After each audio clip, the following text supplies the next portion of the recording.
Hi, today is July 22nd, 2023, and here are my poems for the day. The first one is poem number 1179 for the year, Cubey. Several months ago, I walked through Astor Place without noticing that Cubey was gone. Yesterday, after work, I was running 2 or 3 minutes late to a King Missile Dogfly religion rehearsal, and I biked through Astor Place without noticing that Cubey was back. But during a brief break at the rehearsal, I read something about Cubey being back, and on the way back uptown from the rehearsal, I cut through Astor Place again, and I was like, Cubey, you giant rotating motherfucker of a cube, you're back. And Cubey was like, I know I'm back. I've been here. I was here a couple of hours ago when you passed by and didn't say nothing. It was like you didn't even see me, and I'm kind of fucking hard to miss. I was in a hurry, but I tried to apologize, and Cubey was like, talk to the hand, and so I just kept going. I will have to sort things out with Cubey another time. Poem number 1180, Loopy. In the fall of 1978, Bill Arning of the Student Teachers and I were in the same freshman orientation at NYU. I was so happy to see him sitting there when I walked in. The first thing I did was point to him and say, Epitome, pronounced epitome, because this band called Epitome had recently played at Max's on the same bill as the Student Teachers, and a bunch of us had made fun of them by mispronouncing their name.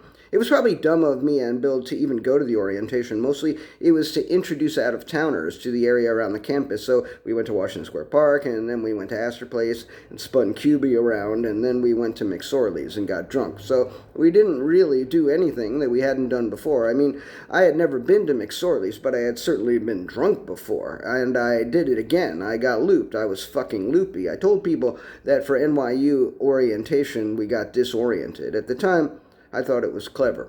Poem number 1181, McSorley's.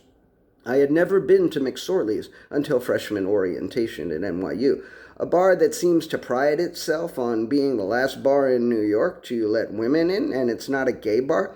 I guess McSorley's was for really serious drinkers who didn't want to be distracted by women. I had always considered myself a pretty serious drinker, but I was never that serious. Poem number 1182, Glancy's. I used to go to Glancy's to drink. I was originally introduced to it as a place to drink cheaply before going to Max's to see bands.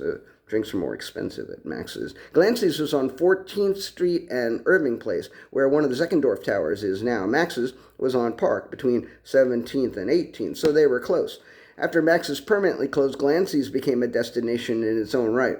I don't know if everybody knew my name, but a lot of people did, and they usually seemed glad that I came. I haven't had a drink in a very long time, but I still miss that bar. I still miss it, but maybe it's just as well that it's gone. Poem number 1183, Body. My body has been telling me to eat salad, and I'm lazy about making them, so I usually go to the supermarket and buy bagged salad. I had one Thursday night, but then last night my body was like, go to the fucking Fairway and get 2 more salads. So I did that.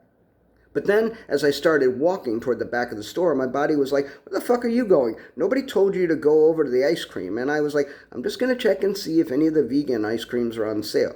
And they were on sale for even cheaper than usual. I got the vegan fish food and the vegan boom chocolate cookie core. And my body is like, when you get home, you are eating one of those salads and then you are going to bed. You are not going to have any of that ice cream, you fucking maniac. And as it happens, I didn't eat any of the ice cream last night, but only because I was just so goddamn tired and I had no craving for ice cream. It was one of those very rare times when all I craved was salad and sleep. I don't think I was listening to my body. I think it was just a coincidence. Or maybe I was listening to my body because I had no choice. Poem number 1184, Poetry. And now my body is telling me, go back to bed. You're not feeling well. Tell the poetry to go fuck itself and go back to bed. And the poetry was like, you go fuck yourself, body. Johnny's going to finish this poem and write another one too. It's Saturday today, so he's got to write 7 of these shits. It's important. Important to who? Asked my body rhetorically and somewhat nastily. Important to him, poetry replied. Then my body said to me, hey Johnny, do you ever feel like a nowhere man making nowhere plans for nobody?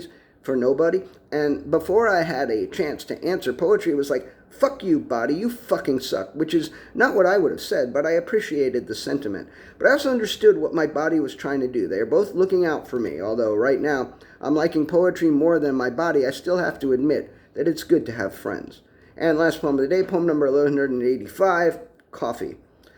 All of the other poems today ended with an E sound, except for McSorley's and Glancy's, which are close enough. So I asked myself, what else is there? And my body said, coffee. And I said, coffee? I haven't had coffee for 2.5 years. You know that. And my body said, coffee, you dumb shit. The movie with Pam Grier by Jack Hill. And I had to admit it was a good idea. I loved Pam Grier in Coffee and Foxy Brown, also by Jack Hill. I wonder what it would be like to watch them as a 62-year-old man rather than as a teenage boy.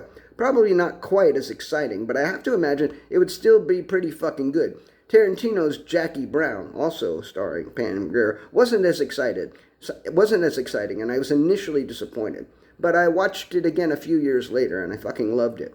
But my body doesn't crave Jackie Brown. My body craves coffee. My body is going to make me stay inside all weekend and eat salad. I'm glad that at least it's going to try to give me something fun to do.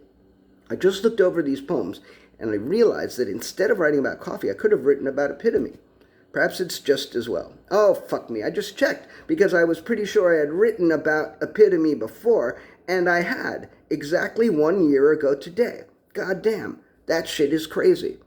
All right, that's it. Thank you. I appreciate you. I do. Thank you.